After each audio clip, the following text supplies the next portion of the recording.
Ito po yung review natin na ano na B15 Plus na powered speaker. Ayan. Yan po yung kanyang ano specs.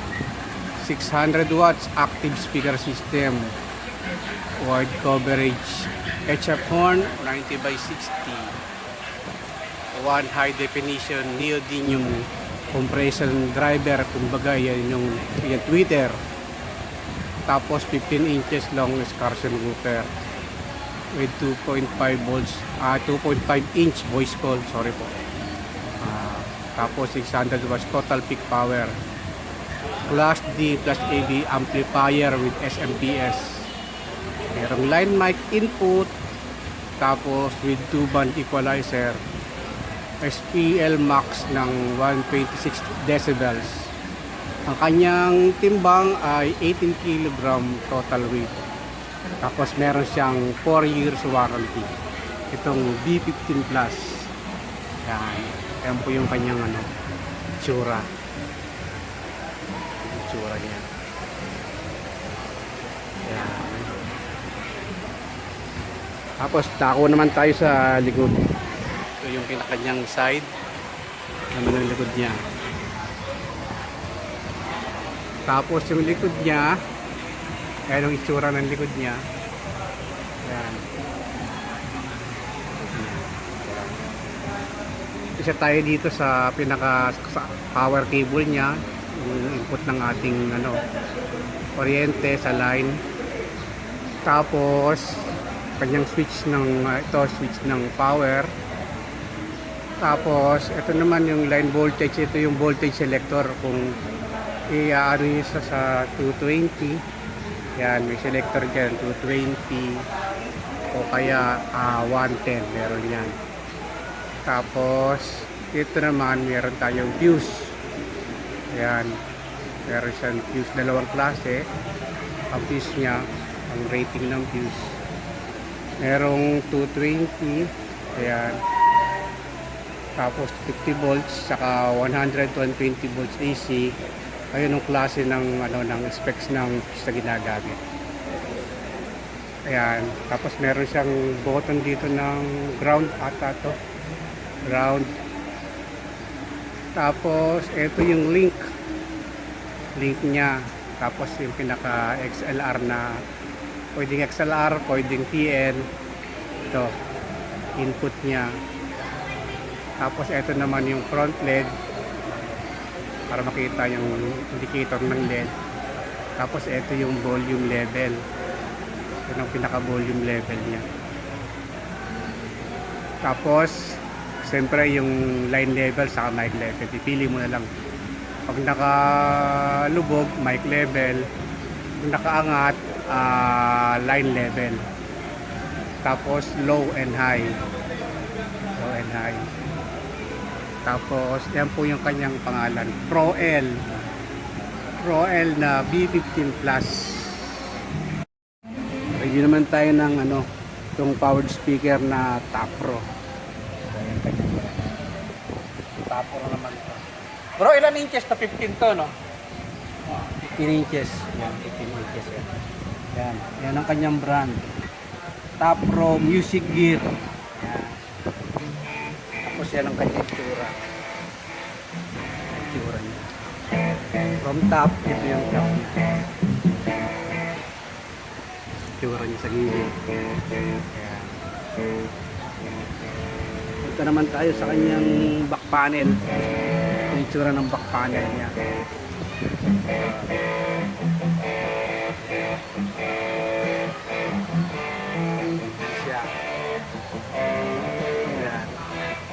Ito naman, ito yung kanyang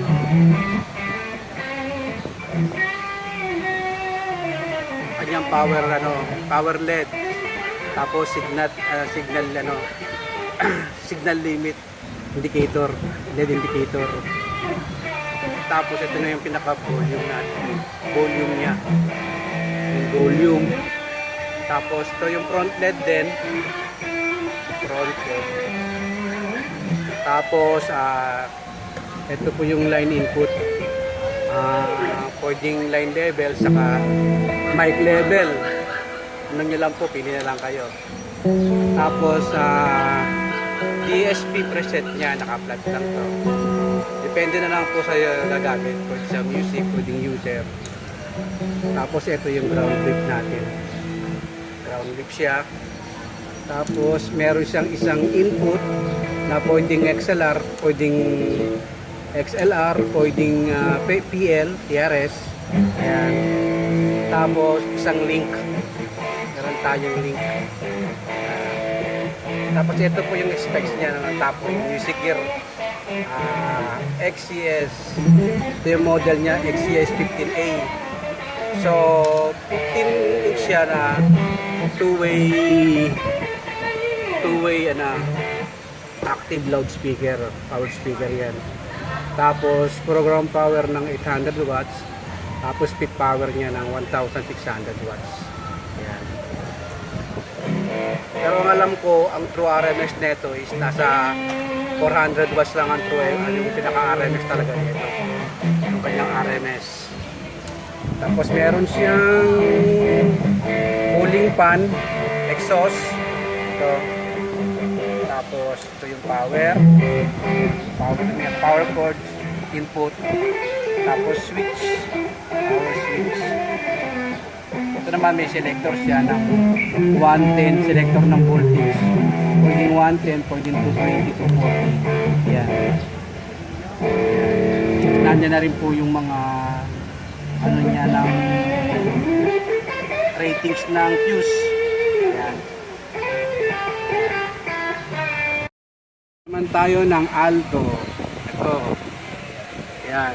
Alto Professional TS 218S. TS 218S sa 1250 watts, 18 inch powered subwoofer. Yan po, Alto. So, pakita muna natin po yung itsura niya. Ito yung itsura niya. Ito yung itsura niya sa harap. Yan.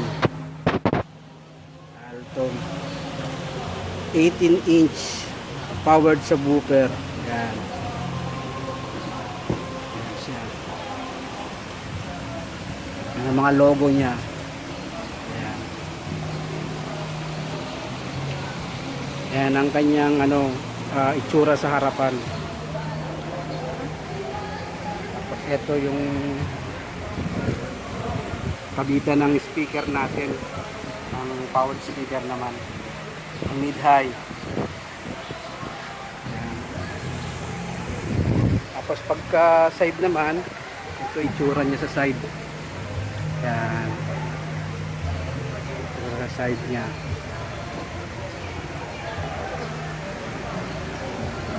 Dito naman tayo sa likod. Likod niya. Yan.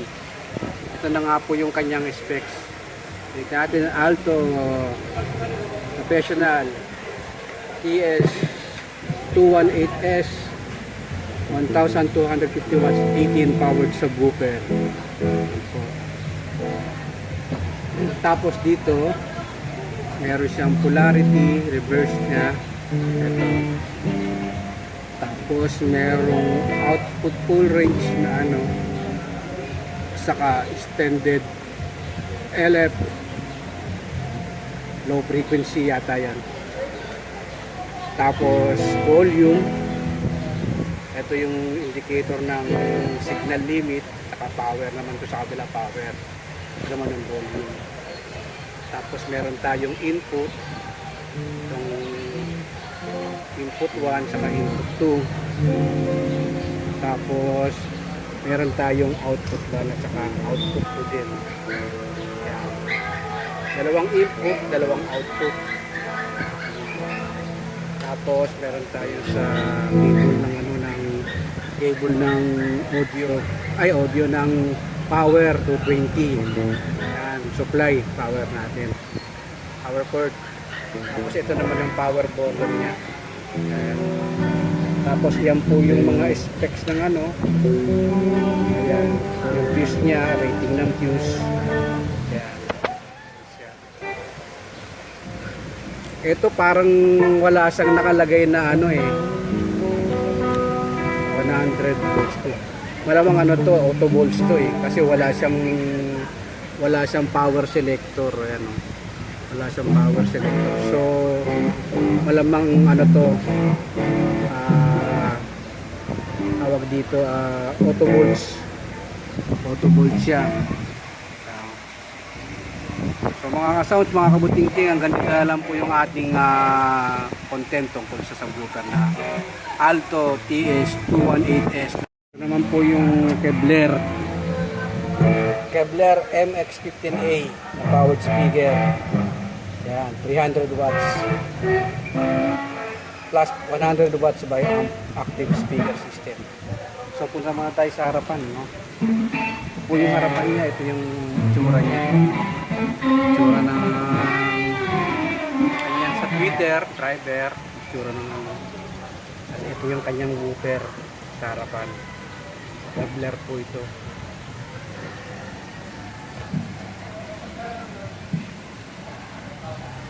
May tsura niya.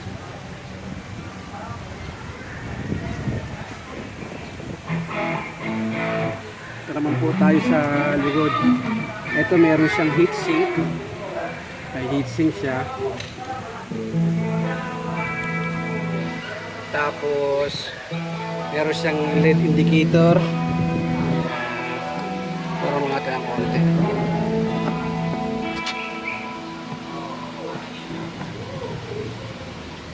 Tapos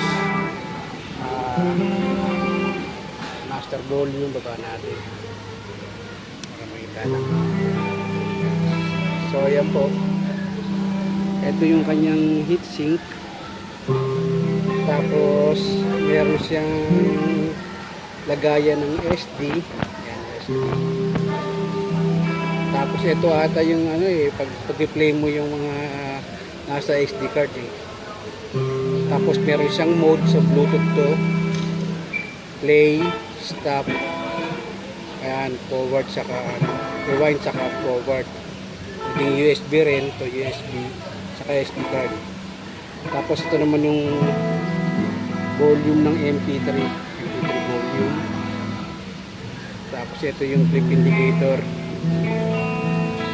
Meron siyang volume. Ito yung pinaka ayan, master volume. Ito yung master volume. Master volume niya. Tapos treble, bass, volume ulit. Separate pa ng isang ano, input. So ito meron siyang mic input level, mic, ayan, saka line level. Isang pang mic level, magkahiwalay yung ano nila, pinaghiwalay nila yung ano, no, pang mic level saka line level, pinaghiwalay nila magkaiba. Tapos meron siyang RCA. Tapos meron siyang line out o yung link, yan, ito link niya. Link. Meron siyang line out o link. So ito po yung model niya, no, yung Kevlar Professional MX15A na may Bluetooth na siya, powered speaker. 300 watts plus 100 watts by amp active speaker system. Power button niya at saka itong kanyang AC ano, power ano, input dito. Ayan. So hanggang dito na lang po mga kasawsat kabuting-ting ang ating ano, ang review ng itong Kevlar na to na powered speaker MX15A. Okay. Babay na po.